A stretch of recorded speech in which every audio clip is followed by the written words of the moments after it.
How you doing, man? Good. Yeah. What were you doing today? What's that? What were you doing today? I went fishing today. Oh, nice. I did not finish putting together the new baby's dresser. I decided to go fishing. Hell yeah. Is it a good day? Yeah, I was out there. I was only out there for like 2 hours, but a fishing person that I met on Instagram came up, and then my other buddy came down, and he lives right down the street from me. And I mean, they were just slamming streamers. Like first, second cast, we each got fish, Yeah. and Awesome. the whole time we were there. So Nice. it Any was, particular it was pattern good. working, or is it just kind of free for all? We were actually both throwing black sex dungeons, and then he switched over to a white one and kept getting hits and Wow. fish. And then my other buddy was pulling them out on a bead rig, but whatever. Nice. Always got to be that one guy. There is Yeah. that one guy. No, it's always cool, man, when you can go opposite ends of the color spectrum and still have fish hit that fly. Like that's, it's a good day, dude. Like let's go from Yeah. black to white and you're still slaying fish. Like that's a good Totally. day.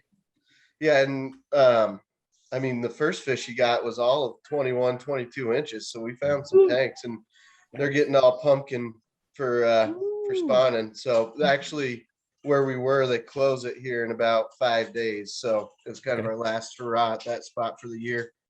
Did you float it or you just went down there and waited? No, we just waited. I only Okay. had a couple hours because I wanted to get home for the Broncos game, Right. and then I fell asleep during the Broncos game. So Because they were winning so hard. Well, Yeah. you had me until you said Broncos. Oh shit! Hey man, we're 3-0. Well, that's the best start we've had in a long time. Unbelievable. True. Did anybody see it? The Vikings after that money? Dave, didn't you go to the Rockies game today? I went to the Rockies game, but the Vikings. I wanted to see if Oh, God, you're even worse. 30-17. Hell yeah. You're a Vikings fan? I grew up in Minnesota. Don't you guys know me? Apparently not. Yeah. Yeah. That- Is that when you went back? Because you were just in Minnesota, right? Yeah. That was you went back home then? Yeah. Went back home. Family reunion. Cool. Did some fishing out. My sister lives on a lake. Okay. So yeah.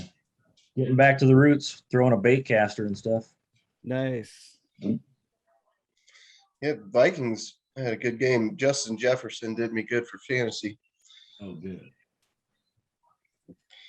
So I'm a Seahawks fan. So I mean, hey, we're hit or miss. Who are you? Seahawks. No. Yeah, he has lost today. What was it, the Saints? Yeah, something stupid. I walked out. Oh, that was the Vikings played the Seahawks. Was it today? I wasn't even paying attention. I've been out here all day. Yeah, today Vikings 30-17. So now the Vikings are all of 1-2, but so is Seattle. Yeah. You know what? That's why I follow college ball. You know how happy I was when the Ducks beat Ohio? Freaking Fuck yeah. amazing. I hate Ohio. I think everybody hates Ohio. Yeah.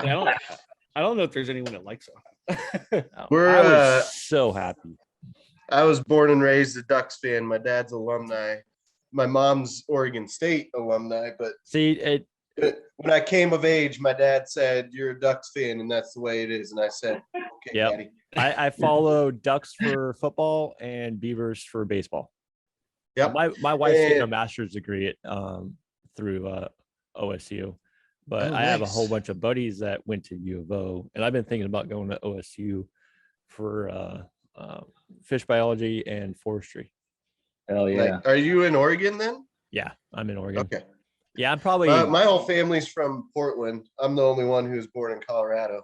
All right, so yeah, I'm south there. I grew up around Portland. I grew up in Estacada, and then I'm probably right now I'm 45 minutes away from. I'm an hour away from Portland south, 20 minutes east of Salem, and about 45 minutes away from OSU campus. My dad's from Salem, originally, and then like my mom is Lake Oswego. Okay. So that's And not we- Lake Oswego isn't a bad area. Yeah. And we still have a lot of family there, so I go up there all the time. But I won a bunch of money last night on Oregon State. I Nice. had a It was little bit of- it was their bye week. Or Yeah, or Oregon I State. That's right, because they played Stanford last night. no, USC Or at USC, and I had a little bit of whiskey, and I was like, I'm going for it. And that's right, because they had a big thing because Ducks played Arizona, mhm. and we all looked at it like it was going to be a bye week. That was just a fucking. Yeah. That was a stupid game. Yeah, they should have won by more, but Yeah, they played like crap. They really did. It's like, man, you're the number 3 freaking seed in the game right now, and you guys are playing like 10 again. But I mean, we both know the Ducks are like that, and it's just like, well, yeah, and it was kind of a trap game. I mean, Arizona hasn't won a game in like 16 games. They've lost like 16 or 17 straight now. yeah. So, I'm waiting for the coach to get fired, but I don't care. I mean, and if anybody's playing Stanford, I don't care who it is. I always root for other teams. I hate Stanford too. I tried not to read too much into the questions, so that it's kind of like organic answers, but I had to look into some of them. That's fair. No, you're good, man. Like, you want to talk about etiquette? How much time you got? Uh-oh. Yeah. It's ironic you mentioned that because me and a buddy were talking about that earlier, actually. Heck yeah. So what's up, dude? Fish in So Colorado. how did you get into fly fishing, man? Have you always fly fished? Did you start out spinning? You know, like most of us probably started out spinning, but what's your story, man? Yeah, so I was 8 years old.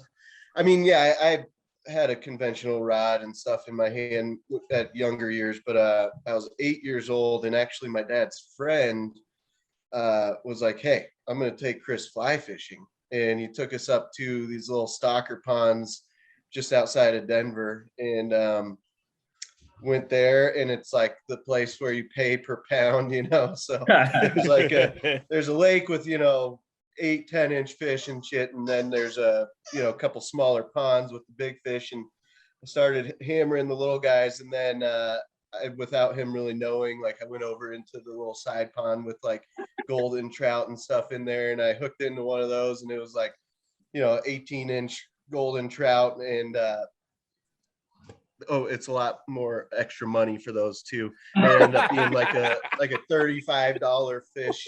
I think my mom found a picture of it recently, but yeah, that day was the day, and I remember it really clearly. And then my dad, like, he hadn't really fly fished too much either, and so it's kind of cool because we both got into it together.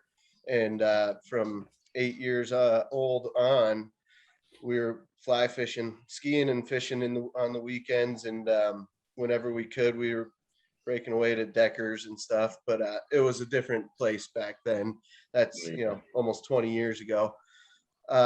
So yeah, and then my dad just started booking trips and stuff, and we learned together. We got guides quite a few times, and then kind of got good enough to figure it out on our own, and would do trips up to Breckenridge and fish the Blue River a lot. And then I mean, we were at Deckers all the time through my teenage years and stuff. And then Were you living in what's Denver that? then? Were you living Yeah. in Denver? Yep. Okay. So I grew up, I'll say I'm from Highlands Ranch. It's also a different place than it is now. Dave might know, but I like to say Littleton. But yeah, I grew up in a suburb south of Denver, and then went to high school and everything there, and then went to Western State College in Gunnison. And it was I was getting pushed to play sports, but all I wanted to do was go ski and fish. And I won that battle somehow, and ended up at Western State right on the Gunny there. And you got the Taylor and the East Rivers, and really good fishing there. And so yeah, that's kind of the gist of it. We fished a lot growing up, and I still have that first Reddington Red Start rod and reel combo. It's Yeah. in my Right. garage. I break it out on occasion just for, sentimental value. Yeah. Oh yeah. Yeah. I got a, Fully immersed in it. That's awesome. So you said your dad never fly fished? So he wasn't like I an mean, inspiration for you to get into fly fishing? Or? yeah, I mean, he was aware of it. We always knew about it and everything, but we just hadn't really done it. And then my dad's buddy was getting into it and he offered to take me that day. And then I was like, Dad, you got to start doing this with me. And then there you go. I mean, luckily he was nice enough to buy all this stuff because I was 8 years old and we There know you how go. expensive it is to get into fishing. But yeah, it was I mean, by the time I was 15 or so, we were fishing, like good trips up to the mountains every month. Once a month, we'd hit up Breckenridge. We would go to Winter Park and that area quite frequently. Where else did we go? We ended up on the Gunnison quite a bit growing up.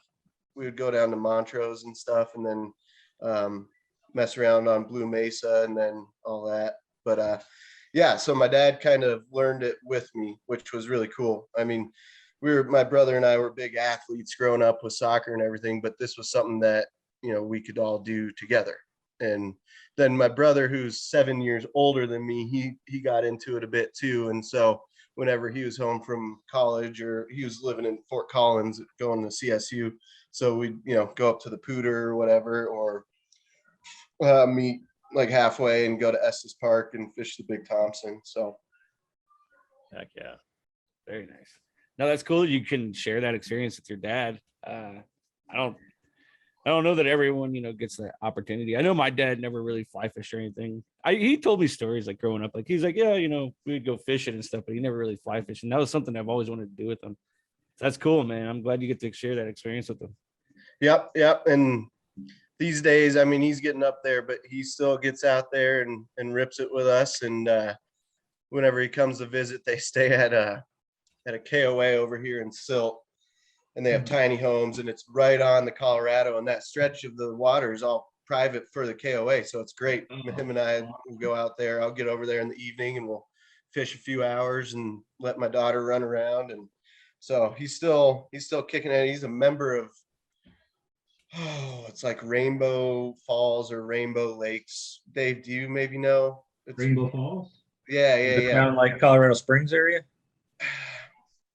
It's more towards Denver, but maybe it's Okay. not Rainbow Falls, but it's one of those clubs, and it's perfect for him because he's got a bum back and stuff, so he doesn't like to bushwhack too much, and it's all nice cut grass around, and Yeah, we you aren't call worrying those about. we call it those retirement ponds. I'm part of the Yeah. Oregon, I'm part of the Oregon Fishing Club. Yeah. And because I mean, that's the downfall about the Pacific Northwest is probably 3/4 of our rivers shut down here in a few weeks. And Mhm. so if it wasn't for the ponds, dude, the Stillwater, I wouldn't be able to fish. And so, which would absolutely, my wife would probably bury me in the backyard. So the ponds are open all winter long? Yeah. Okay. Right And on. so, and they're all private too, especially when they come into a club. Majority of the time that they're private. So, I mean, technically, you don't even need a fishing license. You just pretty much can show up. You can technically you can chase them at night if you wanted. And Throw stuff. some mice patterns. Yeah, Oh, dude. dude, Where's I'm the always- pictures at, bro? I'm always chucking meat. Always chucking meat. And That is Um, true. So Some meat floats and swims on top of the water, and that's a mouse fly, dude. That's the mouse meat. There you go. when I was about 26, I was working for Sportsman's Warehouse, and they had I was kind of climbing the ranks, and my wife and I had just gotten married, so we didn't have a kid or anything. And it took us from Loveland, Colorado to St. George, Utah, which we were not huge fans of. And then I got another promotion that took us to Spokane, Washington, actually. And we loved it up there. And so I know exactly what he's talking about. Like, if it's not for Stillwater, then you aren't fishing for a huge chunk of the year. But it's really fun getting out there in a belly boat or something and full sink line and, throwing a leech and just hammering them. So we liked it up there. We liked it a lot. When's the last time you've been in the Spokane area? 5 years, because we moved from Spokane to Lewiston, Idaho.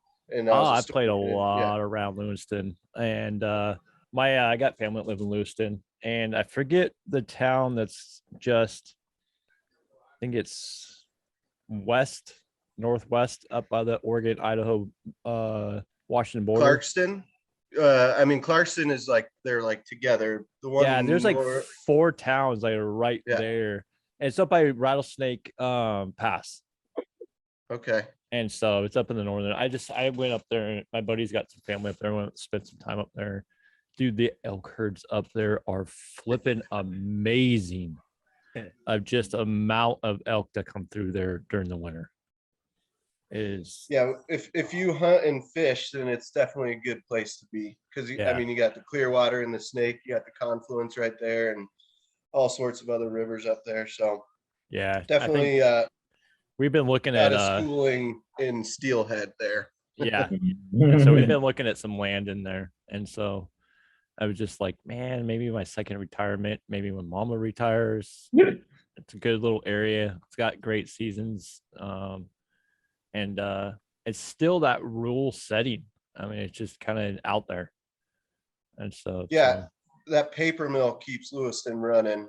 Oh, yeah. It's super, super rural, and there isn't much there except fishing, hunting, and a paper mill.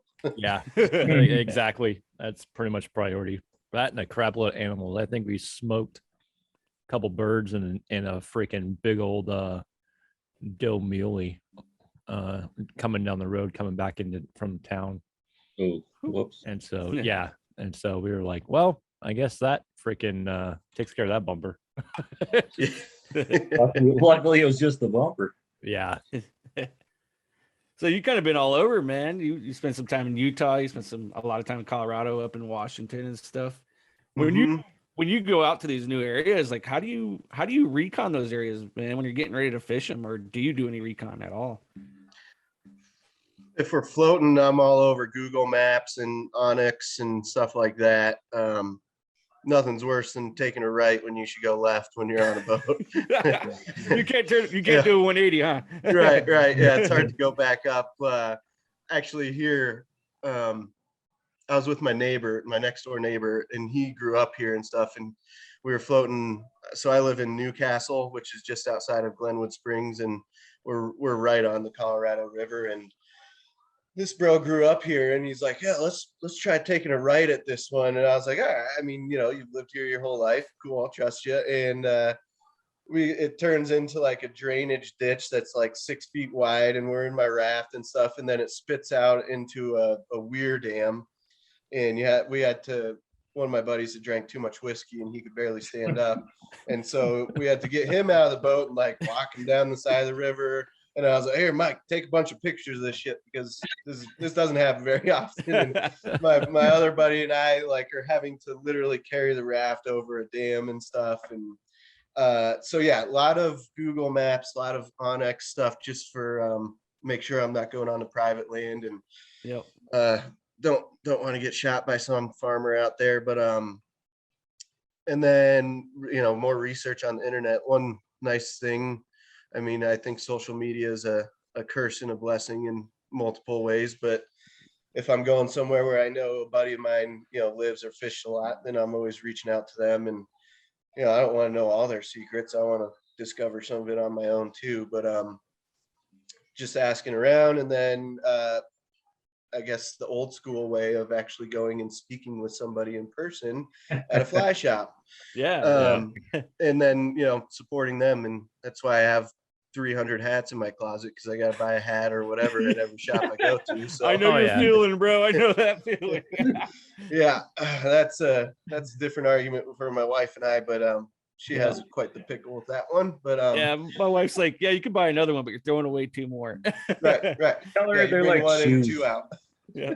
They're like shoes. You can't have enough, right? That's Usually I just say go buy another pair of shoes then. Yep. So when you go to these new places, are you concerned with hatches? Or are you looking into that? Or are you kind of like, yo, let's just go chuck some meat and see what happens? Well, you know, I've started fishing with Dave quite a bit lately, and the meat thing tends to be the go-to lately, at least Yeah. this year. Yeah. And Man, I've it had a worked blast yesterday, I'll doing tell it. you that. But to be honest, like I wasn't a big streamer fisherman up until just the past few years. And watching me cast them, you'll 100% believe that. But especially on a glass rod, which I'm also Oh, now man. diving into, which I am really enjoying. But When they jump on the freaking bus. Yeah. I'm not a glass guy, so that's why I give every time we turn around, everybody's like, I'm throwing glass. Don't get me wrong, I've thrown it. I enjoy it. I'm just It's I hard. love it's too slow for me. That's the biggest thing. It's just too slow for me. I have one so far. We're gonna leave it at one for now, but I really like it. For What now. weight are you throwing? I have a 8'6" weight, Okay. and it's pretty fun. I mean, it can do pretty much anything Oh yeah. from throwing. I mean, I can't put, you know, huge streamers on there, but I can throw streamers just fine on it. And then right now it's actually rigged for a dry dropper. So I kind of use it for everything. But I mean, getting back to it, I don't know, man. I'm not the best detective when it comes to figuring out hatches and stuff. I might grab a rock or two, but I'm also kind of old school in the sense of I know pheasant tails work pretty much everywhere, and I know, you know, cat turds are probably going to work most places, and I have, you know, copper johns and all the old school kind of simple go-to flies that I'll try out, and then kind of feel out the day and go from there. Oh heck Yeah. yeah. Yeah, I mean you can't really go wrong with freaking the traditionals. I mean, it's just Mhm. like People, yeah. yeah, I mean, it's just like they're still around for a reason. And it's just like Absolutely. they're very productive and all that. And outside of the traditional, I mean, what's your fly? What's your confidence fly? I mean, I don't have the hat on, but Chubby. There you For the go. people that aren't watching, Yeah, he just held up a koozie that says "Fish for the Chubby." yeah, I mean, that's got to be the right time of year.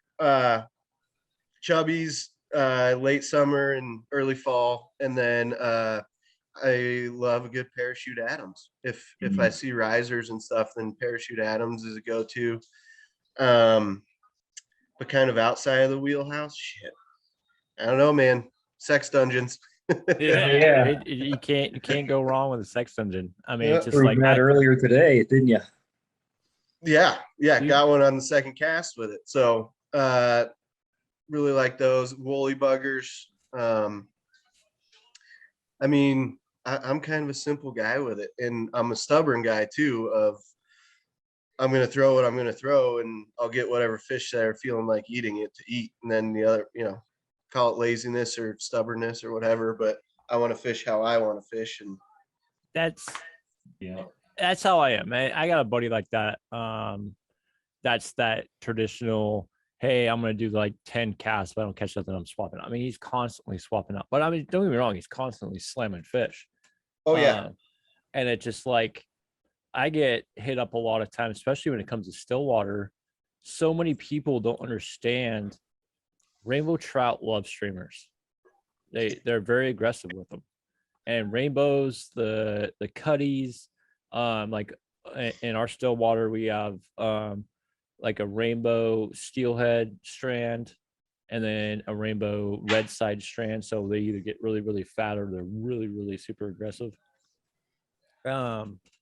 But man, chucking a streamer in there, yeah, you might not have like a 20, 25 fish day, but you're going to have a very quality fish day because it's going to keep all the little guys off. And it's just like, it's nutty.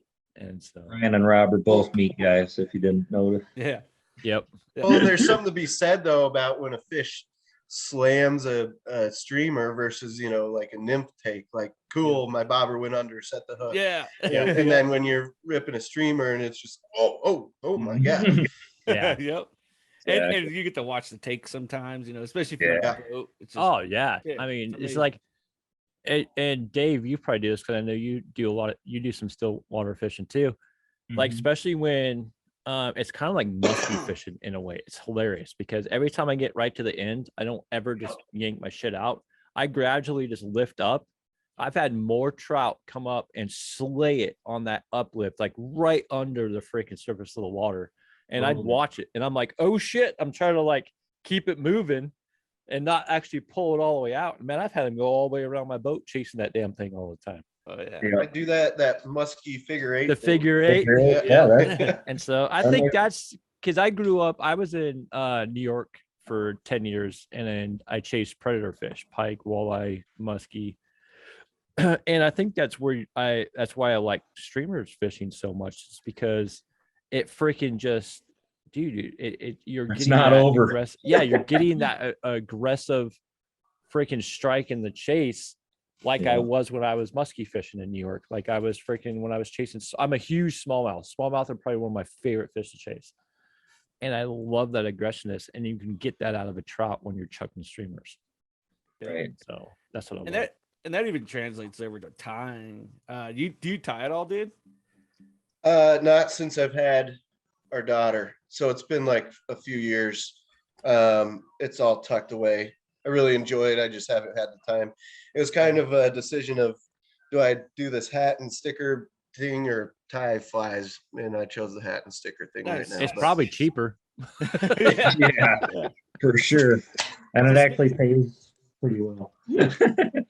We're going to talk about that in a little bit too. Your Well, hat. and the last thing on fly selection and stuff. I mean, really, it all depends on where you are. Like we were just talking about Stillwater. I mean, I'll fish chironomids on a slip bobber, 15 feet deep, and I found that out from talking to a buddy of mine. And so it's just where you are, and then the type of research you want to do, or if you just want to go get it and figure it out on your own. But picking up a couple rocks never hurts. Yeah. Exactly. And I love the fact that you're not stuck on one side. And I think that's what's I've seen in the industry, which is a good thing that I've seen a lot of change in, is not everybody's, oh, if you're not chucking dries, then you're not fly fishing, or if you're not chucking meat, then you're just a city boy. And it's just like, no, I mean, it's just like I do everything. I have a Euro, I freaking a meat chuck, I dry, I'm throwing nymphs. He's got a Nicara. I even got two Tinkaras. And so it's just like, Free I'm going to Euro. do whatever it's going to do. I'm going to do whatever I have to do to catch a fish. And if that means That's I got to break a limb off a thing and tie a tippet to the end of that and just freaking swing it, I'm going to do it.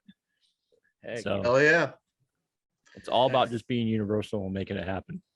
Well, I also think it's important to have a good sense of humor, because I don't have a 10-car rod and I like to make fun of it, but I don't care if you do it. If you're having a good time, then it's like the skier snowboarder. Yeah. Argument. It's like, Exactly. I It's don't like we care, have, man. Are you having fun?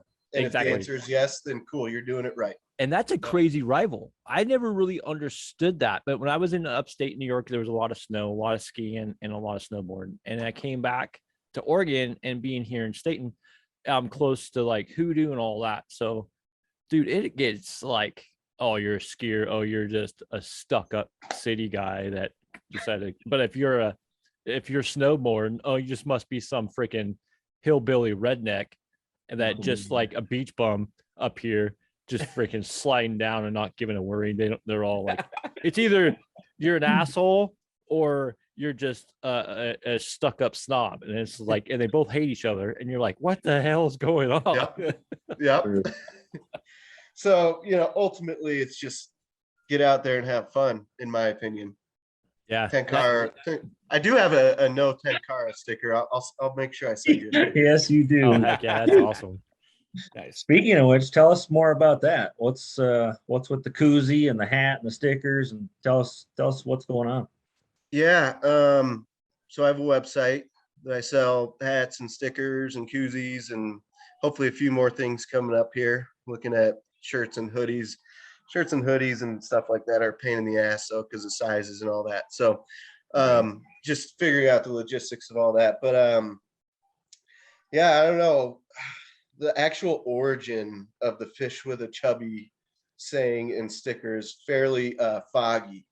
Um, Was there whiskey so involved?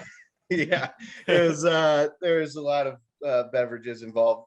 You guys obviously know who Ben Sittig is, huge fly fisherman.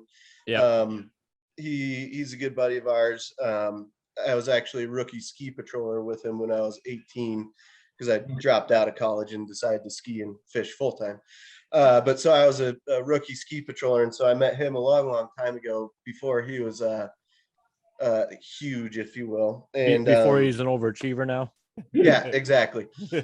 So him and I were floating one day, and he just started up the sticker thing, and I was like, that sounds kind of fun. And I had just finished up. I don't want to say it was a failed website, but it became too much work. I had made a company called Full Circle Fly Fishing, and it was a drop shipping company, so it was really convenient in the sense where you just design the products and you link your website to this drop shipping company. And so when an order would come in, it'd go to them and they would print a shirt and package it for you and send it off. And it was going good. And I had only set aside a certain amount of money for it. And then it started running out right as it was gaining traction. But I kind of just threw the towel in on it. So the Stash Wax project, if you will, isn't necessarily my first one. And so when Ben and I started talking about his stickers and stuff, I was like, oh, maybe I'll just do stickers and, market it through my Instagram and sell them on Venmo. And I did that for like 2 years, and it was just the fish with a chubby sticker. And then I decided to get a little bit more serious with it and make an actual website. And instead of like the shady Venmo deals, like, do these people really know if they're going to get what they're paying for and shit? And so built a website, and everyone I spoke to about it kind of said, well, you got to do a blog with it too. So I was doing blogs like once a week, and that became way too much work too. And so the blog is still there. It's, once every few months, but yeah, so it's just like what I was talking about, having fun with fishing and bringing the sense of humor that I feel has been lost in a lot of ways in fly fishing. Of like, man, I love making fun of 10 car guys, but I don't care, man. Like, you do you, and we're just gonna have fun about it. And if you can't laugh about it, then that's where my issue lies. And so that's kind of how this all started, of like, let's just bring back silly, stupid fishing sayings and make fun stuff and have a good time with it. We got just the tippet stickers and hats, and I've got a new limited run fish with a chubby hat coming soon, and then more of the tippet hats. And then I've got, I think, 7 sticker designs. So Nice. It's just been a fun thing and kind of keeps me busy at night. And it's a good little side grind. It's paid for my Able reel this year, so that's Hell cool. yeah. There you go. So yeah, it's right now though, I'm putting all the money back into the business, aside from that trip to the Green River that I took with Dave and a few other buddies, and then bought a new pack and that sort of stuff. But right now I'm going to focus on growing it and stuff. So it's just turned into a fun kind of side grind project that the ultimate intention is kind of unknown, but right now it's just like, let's have fun with fishing and laugh at ourselves and hear some cool stuff.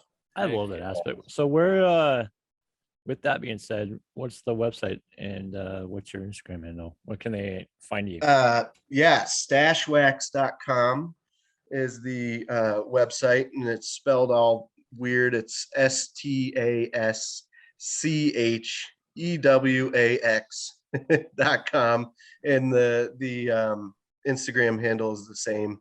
Or you can just search for Chris Pezel on Instagram, and it'll come up. Pezel. So Good stuff, man.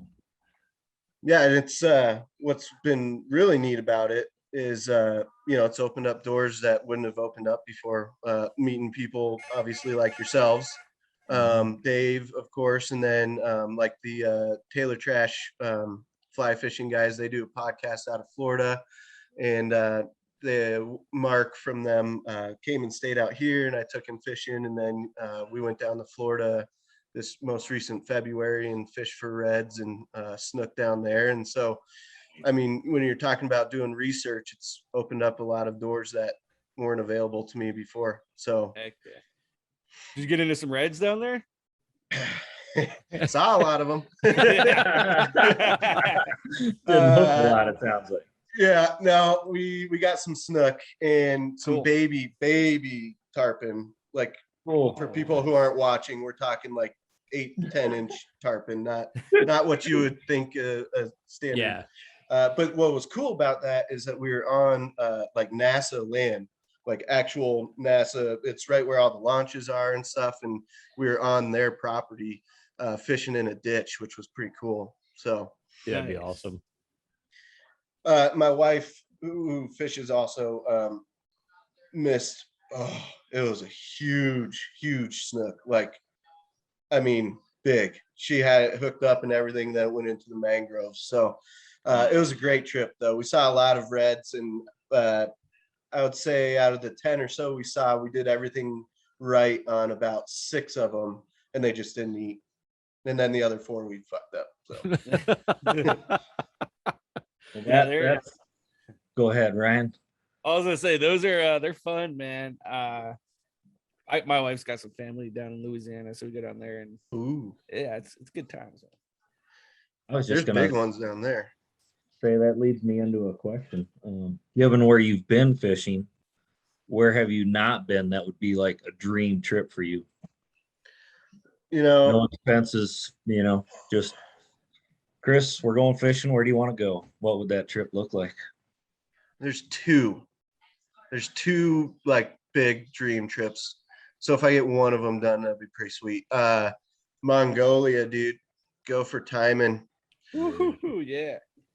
I mean, I'm a trout angler, born and raised in Colorado. I'm a trout weenie, and I'm not afraid to admit it. And so, That sounds like a hat. yeah, there you go. So why wouldn't I want to go catch the biggest type of trout there is out there? And so Yeah. that's one.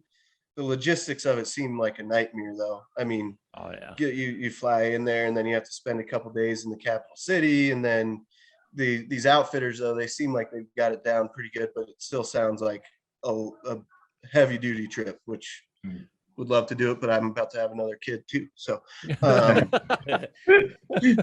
that would be sweet. And then the other one, so I coached my daughter's soccer team this year, and where I live, it's like, most of us live here to live the mountain life, and a lot of big anglers in our little town here. And one of the kids on my team, his parents own Fly Fish Guanaja in Honduras. And so, yeah, and they turned me on to that, and have been asking me if I'd want to go down there. And obviously the answer is hell yeah. It's and they have a really cool story. Hold on, this damn dog. Yeah, I think they had a video, right? Is that the one where they got like that little atoll like way out in the middle of nowhere that it's not even on maps or anything, and they're just like, dude, we might not make it out there with the helicopter. Like the dude was not gonna fly out there. Yep, Yeah. that's them. And he lives just down the street from me, and super awesome people. And the story behind this is really neat. So he went down there. I mean, the video is done with like Sims and I think Sims and Patagonia, ironically enough.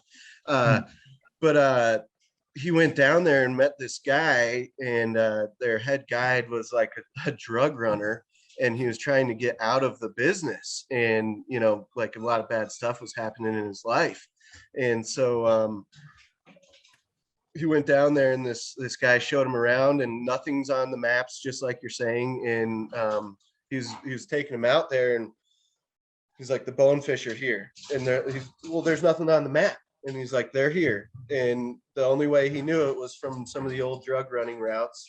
And sure enough, they got this little island out there, and it's one of the best bonefish fisheries there is.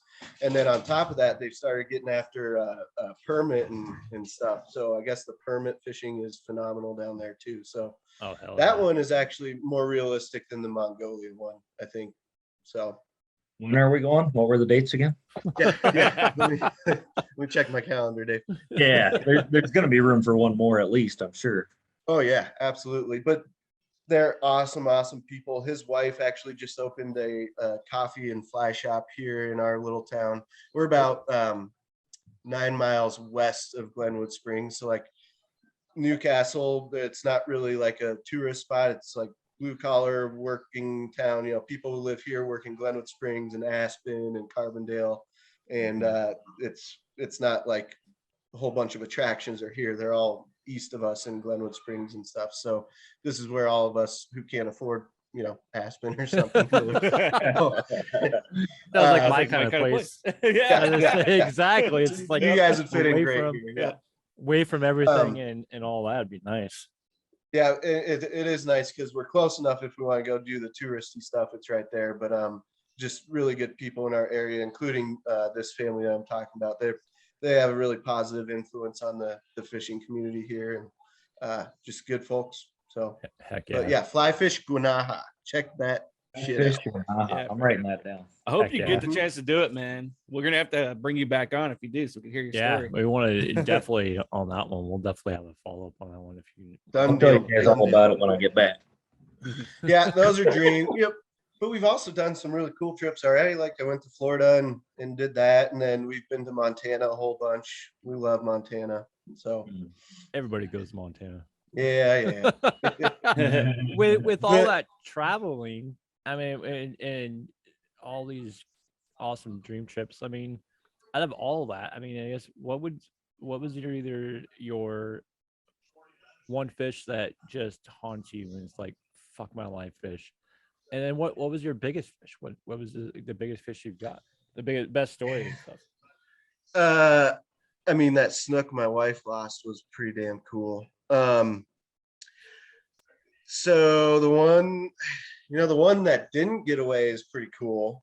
Hell yeah. Let's hear about So it. yeah, this one was here so it was on the Colorado River, and I was with a buddy of mine that I've known since kindergarten, and then another buddy who I had recently met. I met him up at in North Park fishing the Delaney's, but he was a friend of a friend, and then we kind of hit it off. And so he had driven up here. Both of them had driven up here from Denver to do a float, and we decided to float a section that has a lot less fish, but the fish are way bigger. And it's the section below where we went, Dave. Right.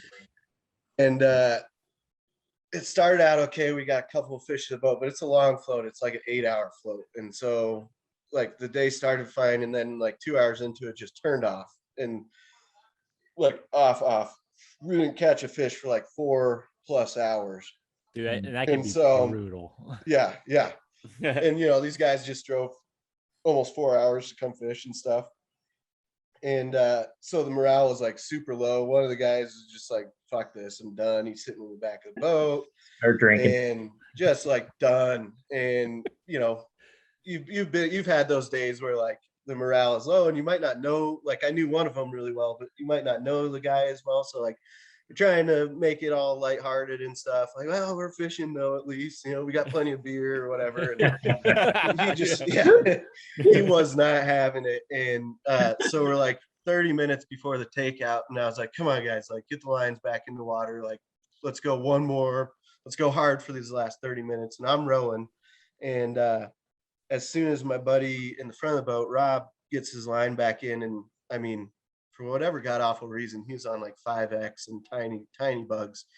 And bobber goes down, and we all thought he was snagged, like, because it just didn't move, and like he's literally jiggling it and shit, and it's not moving. He's like, I think I'm snagged. And so I start rowing over to it, and then all of a sudden it just takes off downriver. And it, you know, he looks back at me, and through his sunglasses, I could see his eyes were as big as saucers. Like, holy fuck, here we go. And I'm like, holy shit. And then the guy in the back of the boat who really wasn't having it suddenly snapped to. And what was cool about it is it took all three of us to land that fish. You know, I'm rowing towards the fish, and then I'm rowing away from the fish, and the guy in the back's got the net, and we're on 5X fucking tippet. And like, holy, and it took, you know, 10 minutes, which, you know, doesn't seem like that long, but when Felt like 30 fish probably. like that, it seems like a goddamn eternity.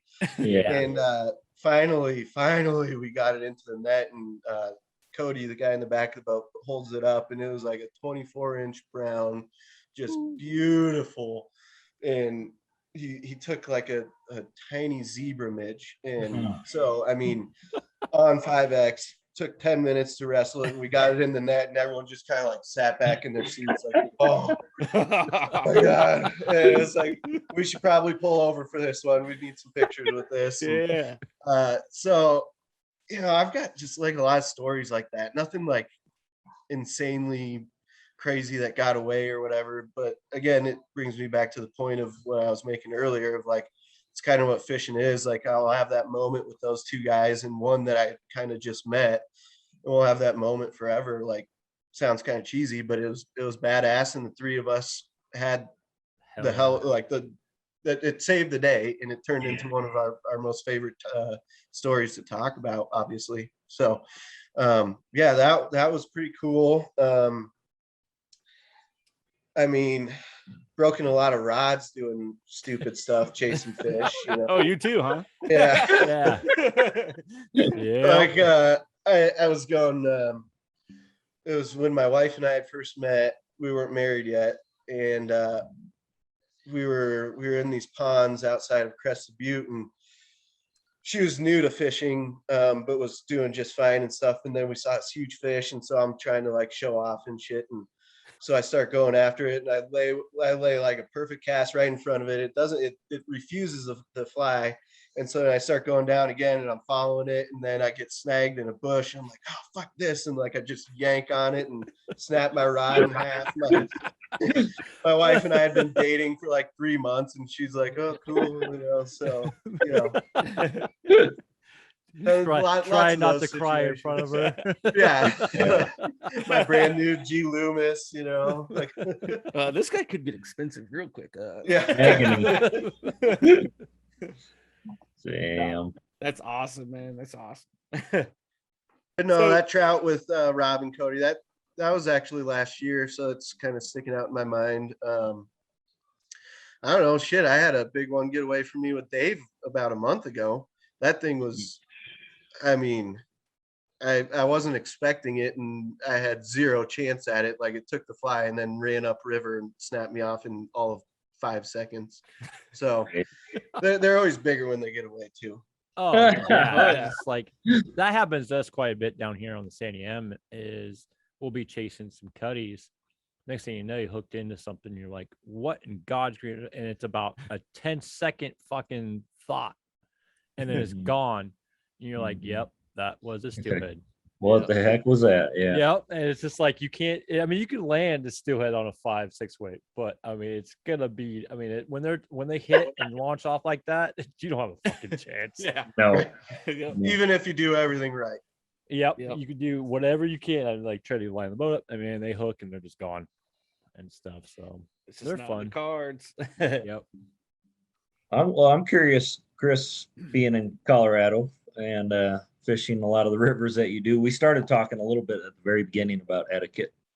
So you got any experiences you want to share with us? Maybe good.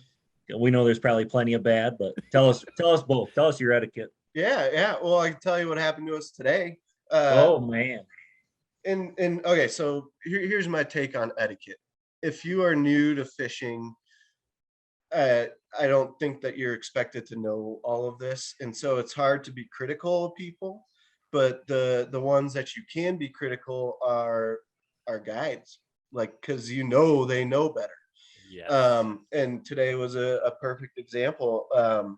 We just did a little wading session today, and it's at a pretty popular spot for even when guides have float trips. They will pull over there or fish the stretch that we're on. And in my opinion, you always give the waiter the right of way if you're in a boat, you know, because they worked harder to get there, and you've got a whole river ahead of you. And I was fishing. It was just two of us. My third buddy hadn't showed up yet, and we look up, and all of a sudden there's a drift boat high holing us. Like, he anchored up and at the top of the hole, like, which we were working our way up into. So like, we hadn't fished that water yet. We were saving it. And then we look up and there's a guided trip anchored at the top of it with his 2 clients slinging fucking streamers in there. So they just totally wrecked the water. And so, like I said, it's hard to be critical of a new person, but those types of guys, they know, and they do it anyways. And so that's where I get frustrated with that sort of stuff. But then you also see, on the other hand, you can't let them all, every guide's different, but a lot of guides in that same spot, because I fish it a lot, it's like 2 minutes from my house, will roll by and throw me a beer. So you can't roll them all into the same, don't let one apple ruin it for the rest, I guess. But but etiquette, yeah, there's boat ramp etiquette, there's reds, don't fish reds. I have that sticker, that's one of my stickers. I'm very passionate about that one. But boat ramp stuff, just get your boat ready. Don't go to the actual ramp and rig everything up there, because you're just going to cause a traffic jam. I mean, Yes, Seen that before. God, Yeah. it's such a shit show. and like the people who are, we have a lot of rafters here. The people who don't have a trailer and they assemble their raft on the boat ramp, they blow it up and put their frame on there and all of that stuff. So don't do that on the ramps. Do that in the parking lot, or at least off to the side. And then I've got, when I pull up to the ramp, or to the parking lot, I'm going to rig everything up. I'm going to make sure I'm inflated as much as I need to be, get my oars in, unstrap everything, and then go to the actual ramp. And you back in, drop your boat, and pull out so that the next person can get in. Then if you need to do anything, you just float down 20 yards and then you're good to go. Yep. So yeah, the boat ramp stuff, but I don't know, most of the guides around here are good with the boat ramp. It's the high holing and the low holing that I have issues with a lot of them. But then the reds, Or that outfitter? Did you know the ones that high hold you today? oh man, I'm not gonna name drop anyone. Oh, and I say you have to name them, but did you know them to where you could get a hold of them and say, hey, maybe you didn't know that was me below you, but it was? Yes, I mean, I know the shop, and it's Okay. kind of a normal occurrence with them, and they aren't even in our immediate valley. They come over here from about an hour and a half away, which is annoying. So That's kind of the ones I run into too. They're usually not the local shops. They're usually the out of town Right. guys that come in and just section the river off. They give zero fucks about it and exactly, make everybody But- else look bad. they have a big sign on the side of their boat that says who they are too. So Yeah. but reds, I mean, and this is an important one in my opinion, to not fish reds, because I mean, this year especially, the Colorado River was super low where I live. We didn't get a lot of rain. We had super high temperatures.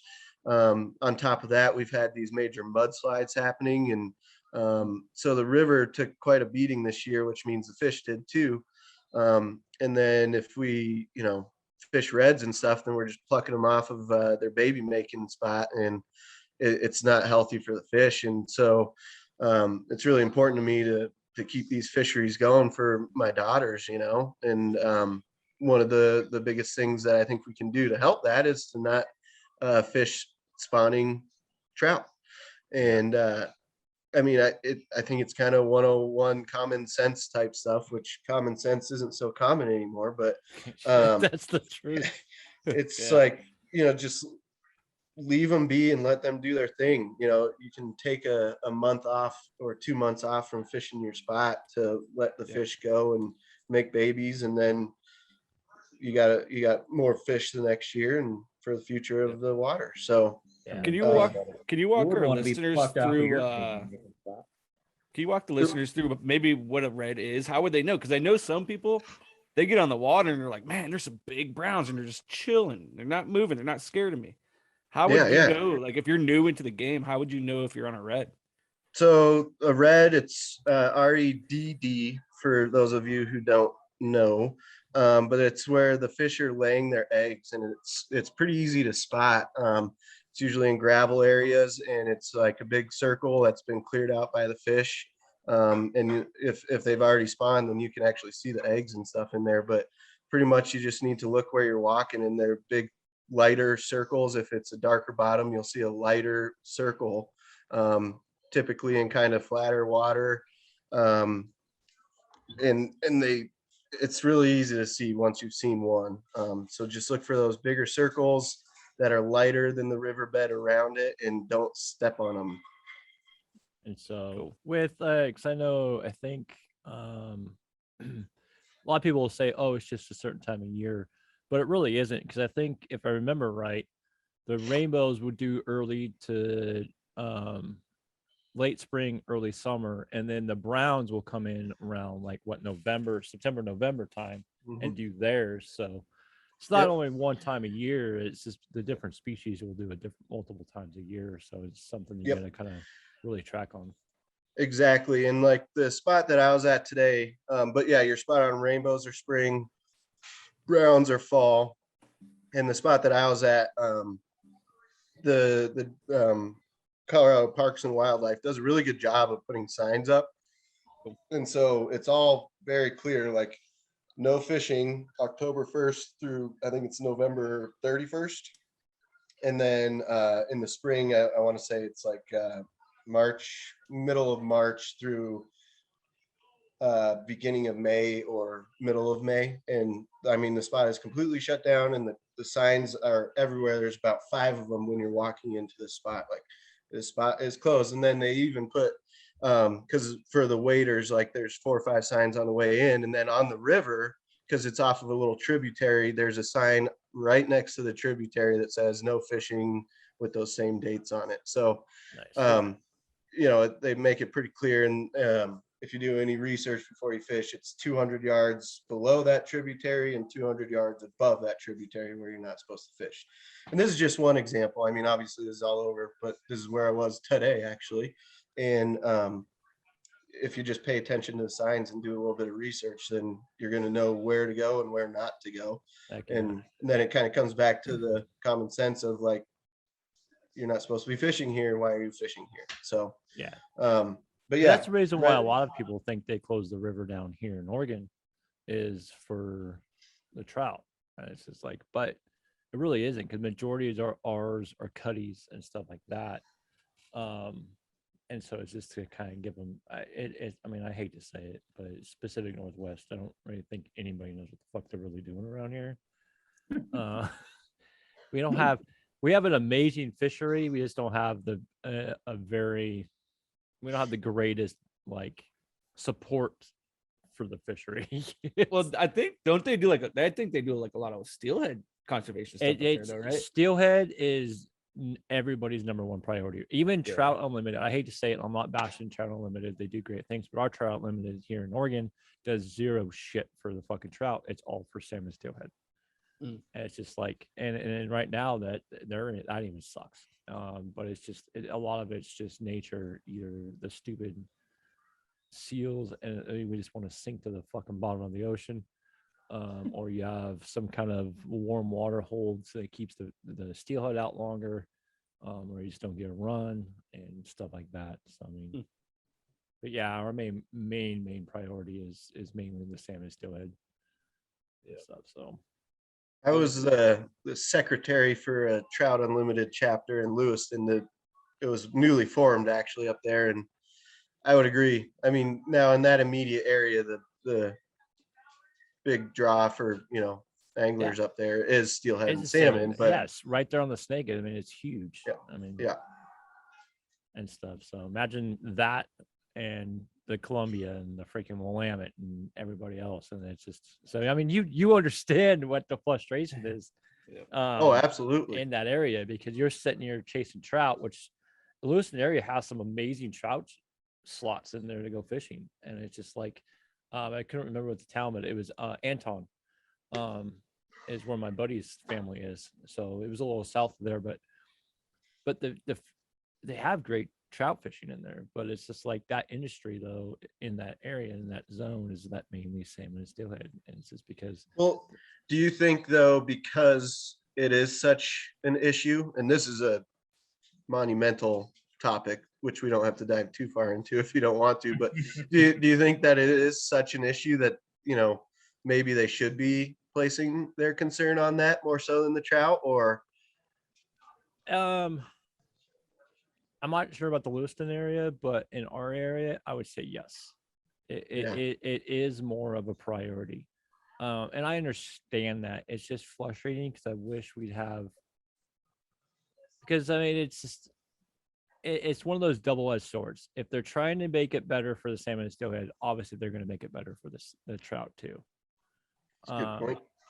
And so they kind of they mix it a little bit hand in hand a little bit.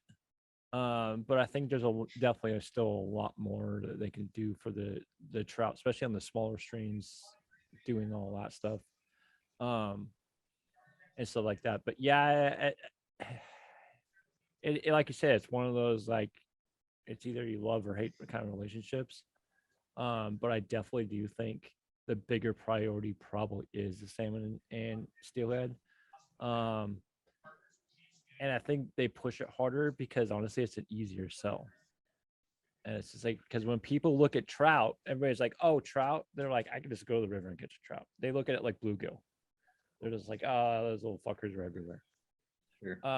But when you look at the salmon and steelhead, they're like, oh, our numbers are declining, our freaking the waters are sucking and stuff like that. So it's more popular, and it's an easier sell to go that route. So I understand why they're going that route. I just think it sucks because I'd like to see at least a little bit more invested into the trout side. Well, and when I lived in Lewiston, I mean, the fishing was all about steelhead and salmon. I'm a trout angler, and it was like, well, where do I go for trout? Well, you got to drive up here if you want anything decent, and, the St. Joe and stuff, which was really fun. But yeah, I'm with you. I think the main focus is that, but it was really fun catching steelhead. I'll tell you that much. I've chased them. I've hooked in the coho. Still haven't got my first steelheads, and I just don't. I'm on into combat fishing, and it's just like, yeah. God. If you're chasing those, it's just like, it doesn't matter if you're, especially when you're in Oregon, it doesn't matter if you're on a boat or on land. I mean, you want to see some absolutely shit show fucking pictures? Look at boats on fucking buoy 10 on the Columbia when the freaking salmon and steelhead come in. They're literally almost touching each other, and there'll be thousands of boats in the river. Like, that is just stupid. And it's just like, yeah.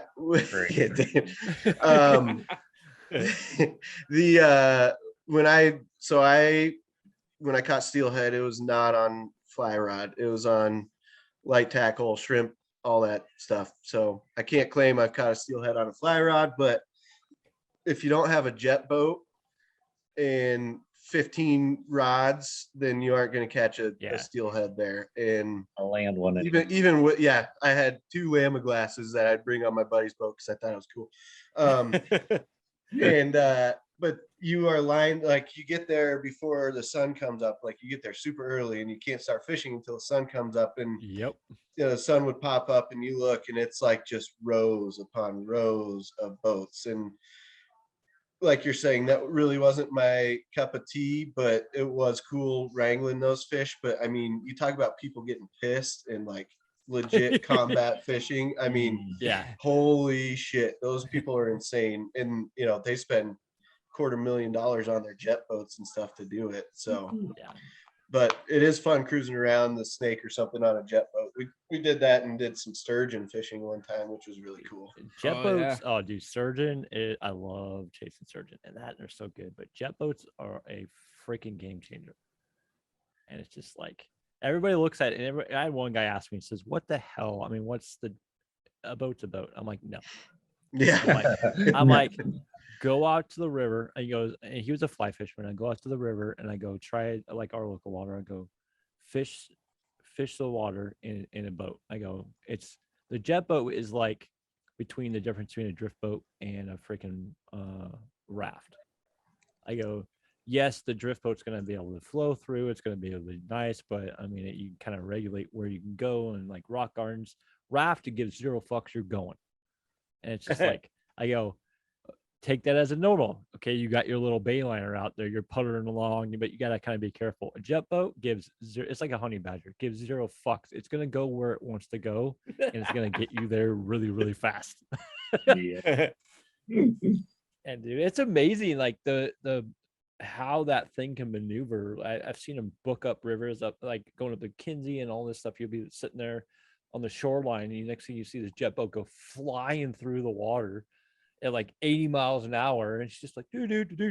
Yeah, he's like, I'm like, game on, dude. And so they're pretty impressive. I need another beer. All right, bud. Get one. Work up a thirst out fishing streamers, you know. Oh yeah. I did yesterday. Oh yeah. When were you out fishing last, Ryan? Dude, it's been a little bit, man. Probably like a week. Puppy, man. Really? Puppy duties, Dang. dude. I'm gonna get out probably tomorrow or the next day though. So Okay, I'm good. excited. No, it was last Sunday when we were chasing those I get to rainbows start up in the lake. chasing this next week, and so I'll be happy. Nice. Good. Okay. So, dude, tell us a story about maybe your most embarrassing moment on the water. You know, everyone's got one of those. Yeah. I mean, this was just like an embarrassing situation because I didn't know as much as I should have for the situation that I was in. I was 19. I was a second-year ski patroller living in Winter Park, and it was over summer, and I was a fly shop rat. I was working in a little shop in a golf course actually that had a bunch of private water. So the shop was, the size of my kitchen, and basically I just booked trips, and then when nobody was in there, I'd go out there fishing. Anyways, the outfitters that I was working for put on a fundraising fishing tournament, and they were short on guides, which I was far from the ability of being a guide. So that's why I think this is a little bit embarrassing. And so the way it worked is they teamed each angler up with a guide. And they were short. And so they're like, Chris, you're going to come do this. I was like, oh, okay. Like, I don't know. I don't really know what the hell I'm doing. And so the tournament starts and stuff. And like I had mentioned earlier, I really didn't start fishing streamers until about 3 or 4 years ago, after nearly 20 years of fishing. No real reason. And so the guy that I was with was way more advanced of an angler than I was. And he's like, I'm going to fish streamers today. And the tournament was kind of set up. I think it was biggest fish, most fish, and then smallest fish were the winners. And he's like, you know how to fish streamers, right? I'm like, oh, yeah. And yeah. Flying through. yeah, streamers, cool. Throw it that way, kind of. And like I didn't at that time really even realize that you should be like throwing them downriver and stuff. And so that's why this is embarrassing. And the guy was fishing, and he was nice as can be, and he was a really good angler. But I was like, hey man, I gotta take a leak, like hold your cast. And he didn't hear me. And so I walked behind him to go hit a bush, and he's like, as I'm walking behind him, he rips it out and he's like, what? And it's double hooked streamer right into my ear. No. Completely through the top cartilage there, and totally pierced my ear. And so here I am supposed to be guiding this dude, and he hooked, like it felt like a brick hitting the side of my head. And it was in there, it was barbed still, and we had to cut it off, and I had to finish the day with it hanging from my ear. Oh my god. You have a picture to prove this? I mean, this is like 15, 16 years ago. We didn't have cool phones on our cameras back then. Gotcha. Yeah, this was 16 years ago. I was 19. And so we had to finish the day. I had a sweet new earring. And when we got back to the kind of area where everyone was going over the results, we had to kind of rip that fucker out of there. And like the whole side of my face was like covered in blood and stuff. So yeah, that was a good one. It was really all my fault because I just wasn't familiar with streamer fishing. I should have made sure the guy, heard me before I went right behind him when he was casting, Yeah. so. Yeah. But the worst was having to walk around a couple more hours with it in there because we had like little hemostats, but nothing good enough to get it out with. That's So all right. Mine was a sparkle minnow and on a size 1 hook that I buried all the way up to the corner, and all I had was a pair of Gerbers, and ooh, it was all the way up to the curve, but not out. Ew. And so I had to push it all the way back through. The guy that was with me, pretty sure he was about to pass out when I was doing it. And dude, so it was funny. But the bad thing is like, well, not the bad thing, but the good thing is it didn't hurt. I mean, it's a super sharp hook. It's a Arex. And so, I mean, screw it. I mean, I just said, send it. You're But- braver than I was that day. Well, you were peeing at the time, Chris. You like that could have been a lot worse. Yeah, I mean, Yeah. Oh yeah. Did you at least? Correct. Did you at least finish? I mean, shake it off and then realize that, hey, I mean, it still happened. Yeah. I mean, priorities. yes, Dave, you're spot on. It could have been much, much worse. I mean, meat hook and meat. That's not good. No. So the streamer comes Oh. back, sticks you in the ear. Does this dude just do a solid forward cast with it in your ear? How did that work out? No, because he looked back because I yelled, I'm like, I'm coming behind you. And he's pulling his rod out to cast again as he's looking back to say, what? And then so he actually saw it hit me. So So it could it have was been not, worse. there was not Yeah. a forward cast with it, thankfully. Damn. Maybe it would have just popped right out then, though. I mean, I Or don't you know. would have had to reattach half your earlobe. Yep, that's probably more likely. But it's only like what, 8 pounds to rip your ear off. Yeah, so that didn't feel good, and it was pretty embarrassing walking up on guys that I looked up to, like What's up, you know, guys? blood on the side of my face, got a little earring and shit. How many fish did your guy catch, Chris? Well, Just one big one. mhm. That's funny.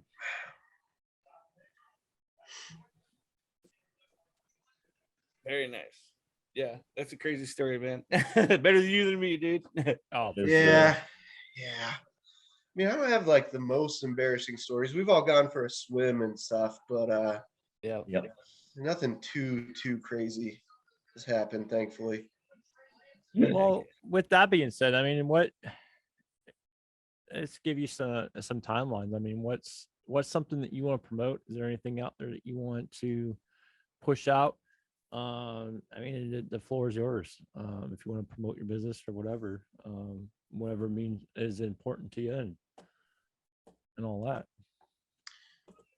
Well, You said I'm you got a new hat coming out, right? I'm really impressed with what you guys are doing. I sort of heard of you guys a little bit. And then I met Dave and started fishing with him quite a bit, and he started telling me more about you guys. And this is the sort of stuff that I like about the fly fishing community, is helping each other out, especially with like veterans and stuff, like a lot of the work that you guys are doing.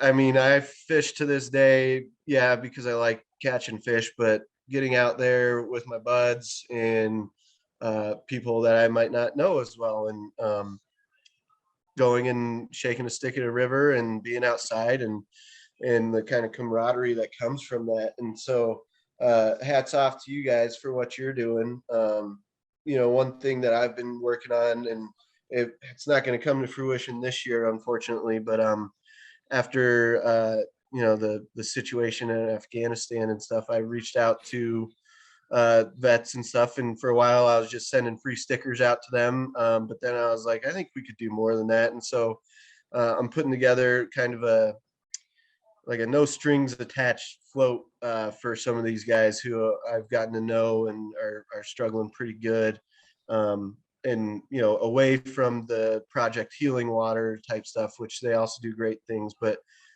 just a day on the river with the guys or girls, and no organization. So I've got a couple guides and a lodge lined up for that, but it's looking like it's going to be spring. So we got that in the works. And again, just back to it, like, this is why I love the fishing community. Like, we take care of each other and do stuff like this. As for personal promotion, I mean, hell, we talked about it a bunch earlier already. I make silly stickers and hats and shit, and I've got some more cool stuff coming. Hoping to expand it a little bit with some shirts and hoodies and some more designs. The summer is the busy time for my job, so it's really hard to sit down and make new designs and stuff. Usually, I'm just fulfilling orders and all that when I do have any time. So this winter, I anticipate a few more designs to come out and some more apparel. But yeah, man, honestly, this isn't about me. This is about you guys. You guys are doing awesome stuff, and you let me talk about my website and stuff earlier. So check it out if you want. If anyone's ever in Glenwood Springs, let's go fishing. Yeah. Well, thank you for coming on, man. For everyone that's listening, this is Callie Pezel, aka Chris Pezel, aka Staschewax. And hey, thanks for coming on, brother. This is Set You Free Outdoors podcast. Thank you, guys.